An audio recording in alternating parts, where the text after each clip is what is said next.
BCCI کے، انہوں نے ہمیں جوائن کیا ہے ٹیلی فون لائن پہ، ان سے بات کر لیتے ہیں۔ ملک صاحب، پہلے بھی آپ سے بات ہوتی رہی ٹیکس ریفنڈز کو لے کے، ٹیکس کے مسائل کو لے کے،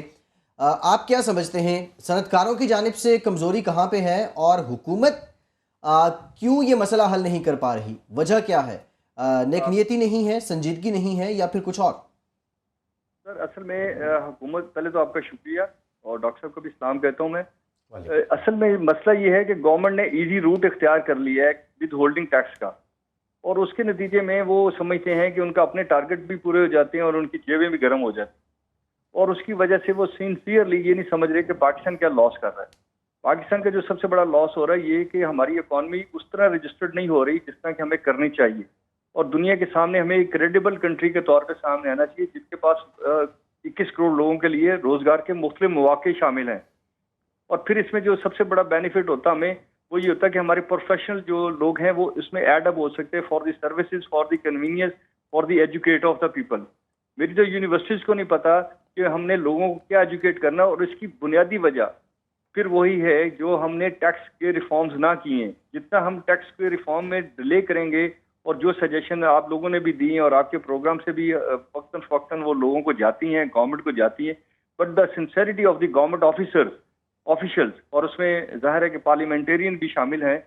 جب تک یہ سنسیئرلی یہ نہیں سمجھتے کہ اس ملک کو کی اکانومی کو ہم نے کریڈیبل کرنا ہے تو ہم کریڈیبل ہوں گے۔ اگر اس اکانومی میں ہم نے لوگوں کو ڈیولپ کرنا ہے اور ہر آدمی کے تک اس کا روزگار لے کے جانا، تو ہمیں ایز آف ڈوئنگ بزنس پہ کام کرنا پڑے گا، اور اگر ہم ایز آف ڈوئنگ بزنس پہ کام کریں گے تو ہمیں دنیا میں زیادہ فیسیلیٹیشن ملے گی، زیادہ راستے کھلیں گے۔ منظور صاحب، آپ کوئی اسپیسیفک آپ کی سفارشات کیا ہیں؟ حکومت کیا کرے؟ 1 2 3 4 3 چیزیں بڑی بتا دیجئے۔